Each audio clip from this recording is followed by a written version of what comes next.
Chapter 10 is all about circles. You will definitely need to work on vocabulary in this chapter. There's a ton of it. So, let's start with some vocabulary you should know. We have the center of the circle, and I'm going to color code this so that it's easier for you to see. So, the center of this circle is C. That also happens to be the circle's name. We're going to call this circle C. And the center is the point on the circle that is equidistant. What does equidistant mean? It means that it's equal distance from all the points around the circle. Another word you should know is radius. So I'm going to color the radius orange. And the radius is the distance from the center to the edge. So let's fill in center. And it also happens to be half of the distance of the diameter. That is important to remember. Okay, the third word you should know is diameter. I'm going to color mine green. Here is my diameter right here. And you'll notice that it is from edge to edge through the center. It has to go through the center. If it does not go through the center, but it's from edge to edge, then that is a chord. So a diameter is a chord, but it's a special type. It's the type that goes through the middle. Okay? So let's look at identifying some parts of our circle. In example 1, we're going to name our circle. Now, just like everything in math, we have shortcuts. So you can write out circle E, but this is how you may see it also. A circle with a dot in the middle, like a bullseye. Circle E. That's the circle's name. And then we need to find a radius. Now, there are many radii, but we only need to name one. So I see there is radius ED. And there's also another radius EB. Now, this line AC, this is not a radius because it does not go through the center. Okay? Let's talk about chords and diameters. Example 2, identify a chord and a diameter. So let's talk first about chords. Our chords are any segment that goes from edge to edge. So I see this right here, XZ is a chord. I also see this chord right here, WY. And there's one down here at the bottom, WZ. Now the order does not matter. If you put ZW, that's okay. It's the same line. Now we also need to find a diameter. Now a diameter is a type of chord, but it has to go through the center. So it has to pass through point Q. So I see two of these. I see this right here, this diameter, XZ, or I see another diameter right here, WY. It also goes through point Q. So we have two diameters. Alright, how about in example 3, if RT equals 21, what is the length of QV, this little segment? Now, I have to look and see what is RT. Is it a radius, a diameter, or a chord? RT is the diameter because it goes from edge to edge through the center. And QS is also a diameter. But I want to find this little piece right here, QV. QV, since it is a radius, remember we said it's half of the diameter? So QV is going to equal 1/2 of the diameter. So 1/2 of 21, which is 10.5 or 10.5. 10.5 what? Centimeters. All right, let's turn the page and talk about points of intersection. We have several different things that can happen with two circles. You can have where they overlap and they intersect twice. You can have where they just barely touch and only have 1 point, or you can have where they don't touch at all, or there's a circle inside of a circle. This right here is called concentric circles. That's when they are circles inside of each other, like a bullseye or a target.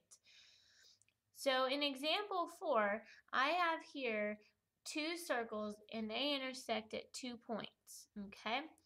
I know that the diameter of circle X is 22. The diameter is this here, XZ. XZ is 22. The diameter of Y, which is YW, is 16. So YW equals 16. And I know that this little piece right here, WZ, is 5 units. I want to find XY, this whole line. So what I'm going to do is I'm going to actually redraw this out here so it's a little less complicated. There's not as much stuff in my way. There's no circles around. And I'm going to label what I know. I know that XZ, this whole piece, is 22. And I know that YW, this whole piece, is 16. And I know this is 5. So I can't just add these two together because this piece right here would be counted twice. But I already know from X to Z, I can find out ZY. I can find that out by subtracting here. 16 minus 5 is going to equal ZY. What is 16 minus 5? It's 11. So to find the whole length, I've got 22 here. I just need to add 11 more. So XY is 22 plus 11, which is 33. Sometimes it helps if you redraw it so that you can label what they give you. Alright, example 5. If you do not remember the circumference formula, it is on your formula chart and in the back of your book. This is something that you should already know, and that's why it's not on your notes, because you've learned about circumference for many years now. There are 3 C's so that you can put your formula. These are the 3 steps I expect to see on every single assignment. The formula you use, your substitution, and your answer. So first thing is I have the formula C equals 2 pi r or C equals pi d. I need to know, what do I have, a radius or a diameter? Well, according to my word problem, I have a radius of 30 feet. So I am going to use that formula right there, 2 pi r. Now, when we were in junior high, we would use 3.14 for pi. But now, your calculators have a pi button, so that's what you're going to be using. So if I substitute 30 in for r, when I multiply this, I get 60 pi. That's what you need to put in your calculator, 60 times pi, and that is about 188.5 feet.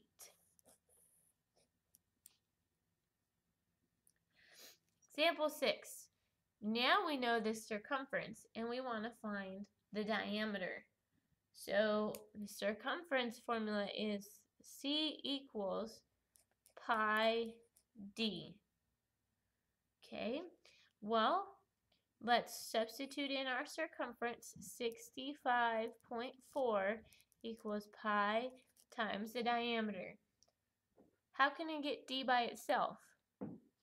Let's divide both sides by pi. So in your calculator, 65.4 divided by the pi button.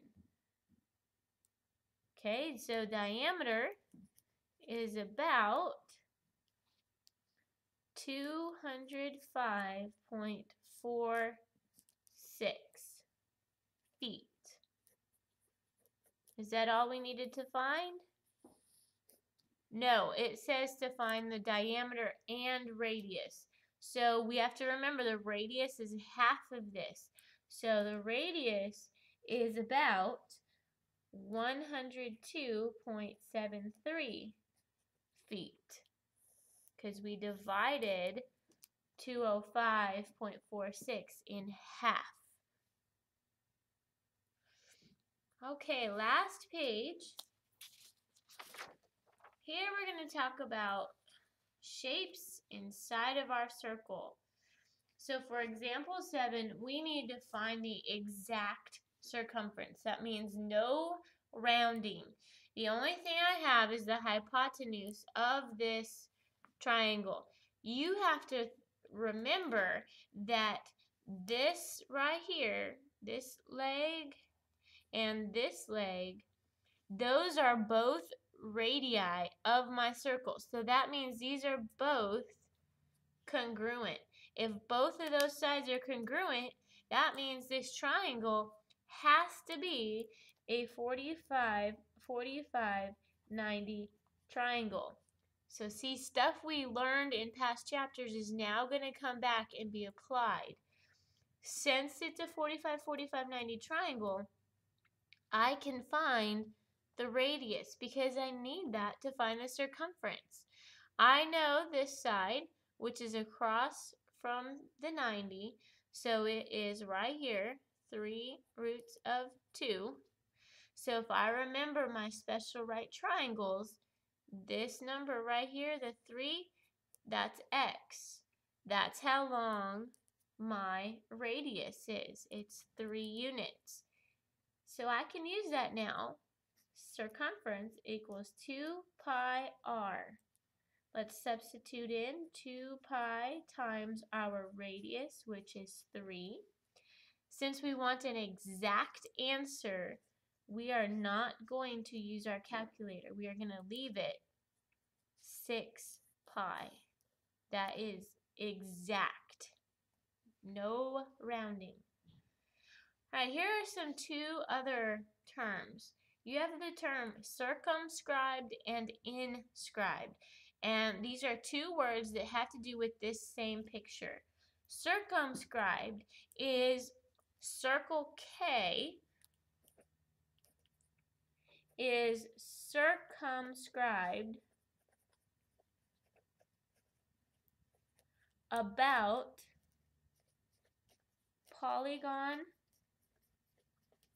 L, M, and P. So you see the word circum means about or around. It kind of sounds like circle. So the circle is around the polygon. Okay, the polygon is inside. Inscribed, you kind of see the word inside. So here we're talking about the polygon first. Polygon L, M, N, P is inscribed about circle K.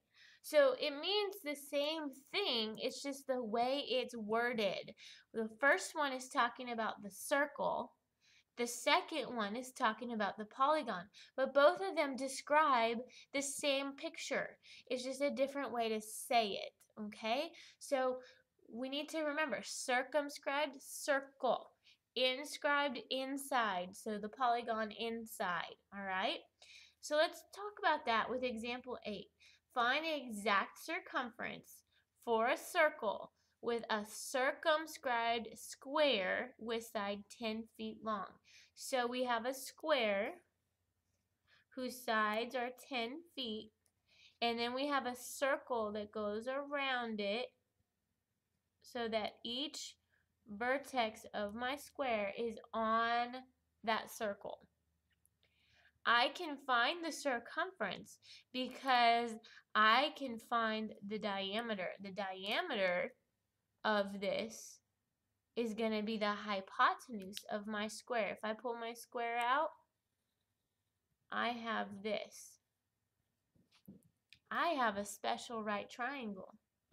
So my diameter is going to be 10 roots of 2. How handy is that? Because now I can use that to find the circumference. Circumference is pi times the diameter. Well, my diameter is 10 roots of 2. It asks you to find the exact circumference, so I do not want to figure out 10 roots of 2. I do not want to figure out pi. I'm going to leave it 10 roots of 2 pi. That's my answer. Perfect little round number.